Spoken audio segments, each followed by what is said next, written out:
ಎಲ್ಲ ಪ್ರಜಾವಾಣಿಯ ವೀಕ್ಷಕ ಬಂಧುಗಳಿಗೆ ದೀಪಾವಳಿ ಹಬ್ಬದ ಶುಭಾಶಯಗಳು. ಈ ದೀಪಾವಳಿ ಭವಿಷ್ಯವು ವಿಶ್ವಾವಸುನಾಮ ಸಂವತ್ಸರದ ದೀಪಾವಳಿಯಿಂದ ಆರಂಭಗೊಂಡು ಪರಾಭವ ನಾಮ ಸಂವತ್ಸರದ ದೀಪಾವಳಿಯವರೆಗೆ ಇರುತ್ತದೆ. ಅಂದರೆ 2025ರ ದೀಪಾವಳಿಯಿಂದ 2026ರವರೆಗೆ ಇರುತ್ತದೆ. ಈ ಭವಿಷ್ಯವನ್ನು ನಿಮ್ಮ ಒಳಿತಿಗಾಗಿ ಬಳಸಿಕೊಳ್ಳಿರಿ. ನಾನು ನಿಮ್ಮವ ಡಾಕ್ಟರ್ ಎಂ.ಎನ್. ಲಕ್ಷ್ಮೀ ನರಸಿಂಹಸ್ವಾಮಿ. ಮಕರ ರಾಶಿ. ಈ ರಾಶಿಯ ವ್ಯಾಪ್ತಿಯು ಉತ್ತರಾಷಾಢ 2, 3, 4, ಶ್ರವಣ ನಕ್ಷತ್ರ ಸಂಪೂರ್ಣ, ಧನಿಷ್ಠ ನಕ್ಷತ್ರದ 1, 2ನೇ ಪಾದದ ವ್ಯಾಪ್ತಿಯಲ್ಲಿರುತ್ತದೆ. ರಾಶ್ಯಾಧಿಪತಿ ಶನಿ. ಶುಭ ಸಂಖ್ಯೆ 5, 6, 8, 4. ಶುಭರತ್ನ ನೀಲ, ಪಚ್ಚೆ ಮತ್ತು ವಜ್ರ. ಶುಭವರ್ಣ ನೀಲಿ, ಹಸಿರು, ಬಿಳಿ ಮತ್ತು ಹಳದಿ. ಶುಭವಾರಗಳು ಬುಧವಾರ, ಶುಕ್ರವಾರ, ಶನಿವಾರ ಮತ್ತು ಗುರುವಾರಗಳು. ಆದಾಯವು ಕಡಿಮೆ ಇರುತ್ತದೆ, ಆದರೆ ವಿದೇಶಿ ವ್ಯಾಪಾರ ಮಾಡುವವರಿಗೆ ಸ್ವಲ್ಪ ಹೆಚ್ಚು ಆದಾಯವಿರುತ್ತದೆ. ಸಾಡೆ ಸಾತಿಯಲ್ಲಿ ಪಟ್ಟ ಕಷ್ಟಗಳು ಈಗ ಕರಗತೊಡಗುತ್ತವೆ. ಈಗ ಸ್ವಲ್ಪ ಆದಾಯಗಳು ವೃದ್ಧಿಸುವ ಅವಕಾಶಗಳು ನಿಮಗಿವೆ.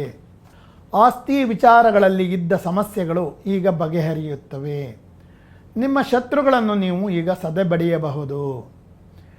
ಹಿರಿಯರ ಸಹಕಾರಗಳು, ಅವರ ಸಲಹೆಗಳು ನಿಮಗೆ ಹೆಚ್ಚು ಅಮೂಲ್ಯವಾಗಿರುತ್ತವೆ. ಸರ್ಕಾರ ಅಥವಾ ಸಂಘ ಸಂಸ್ಥೆಗಳಿಂದ ಆಸ್ತಿ ಪಡೆಯುವ ಯೋಗವಿದೆ. ಗುರುವು ಮಿಥುನ ರಾಶಿಗೆ ಹಿಂದಿರುಗಿದಾಗ ಅನುಕೂಲತೆಗಳು ಸ್ವಲ್ಪ ಕಡಿಮೆಯಾಗುತ್ತವೆ. ವ್ಯಾಪಾರ ವ್ಯವಹಾರಗಳಲ್ಲಿ ಲಾಭವಿರುತ್ತದೆ. ವಿದ್ಯಾರ್ಥಿಗಳಿಗೆ ಹೆಚ್ಚಿನ ಅನುಕೂಲತೆಗಳು ದೊರೆಯುತ್ತವೆ. ನರಸಂಬಂಧಿ ದೋಷಗಳು ಕೆಲವರನ್ನು ಕಾಡಬಹುದು. ಸಂಗಾತಿಯ ಆದಾಯದಲ್ಲಿ ಹೆಚ್ಚಳವನ್ನು ಕಾಣಬಹುದು. ತೃತೀಯ ಶನಿಯಿಂದ ಕೋರ್ಟ್ ಕಚೇರಿ ಕೆಲಸಗಳಲ್ಲಿ ಮುನ್ನಡೆಯನ್ನು ಸಾಧಿಸಬಹುದು. ಹಳೆಯ ಸಾಲಗಳು ಈಗ ವಾಪಸ್ಸು ಬರುತ್ತವೆ. ವಾಹನ ದುರಸ್ತಿ ಮಾಡುವವರ ಆದಾಯ ಹೆಚ್ಚಾಗುತ್ತದೆ.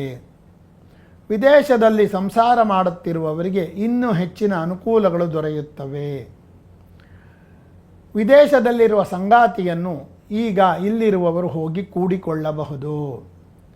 ದಿನಸಿ ವ್ಯಾಪಾರಿಗಳಿಗೆ ಹೆಚ್ಚಿನ ಆದಾಯವಿರುತ್ತದೆ. ಇನ್ನೂ ಹೆಚ್ಚಿನ ಒಳಿತಿಗಾಗಿ ಉದ್ದು, ಎಳ್ಳು, ಹುರಳಿ ಮತ್ತು ಅವರೆಯನ್ನು ದಾನ ಮಾಡಿರಿ. ಈಶ್ವರ, ಗಣೇಶ ಮತ್ತು ಲಕ್ಷ್ಮಿಯನ್ನು ಧ್ಯಾನ ಮಾಡಿರಿ. ಈ ದೀಪಾವಳಿಯು ನಿಮಗೆಲ್ಲರಿಗೂ ಒಳಿತನ್ನು ಮಾಡಲಿ, ಆನಂದವನ್ನು ಕೊಡಲಿ. ಇಂತಿ ಧನ್ಯವಾದಗಳೊಂದಿಗೆ ಡಾಕ್ಟರ್ ಎಂ.ಎನ್. ಲಕ್ಷ್ಮೀ ನರಸಿಂಹಸ್ವಾಮಿ. ಇದೇ ರೀತಿಯ ಹೆಚ್ಚಿನ ವಿಡಿಯೋಗಳಿಗಾಗಿ ಪ್ರಜಾವಾಣಿ ಯೂಟ್ಯೂಬ್ ಚಾನಲನ್ನು ಸಬ್ಸ್ಕ್ರೈಬ್ ಆಗಿರಿ. ಧನ್ಯವಾದಗಳು.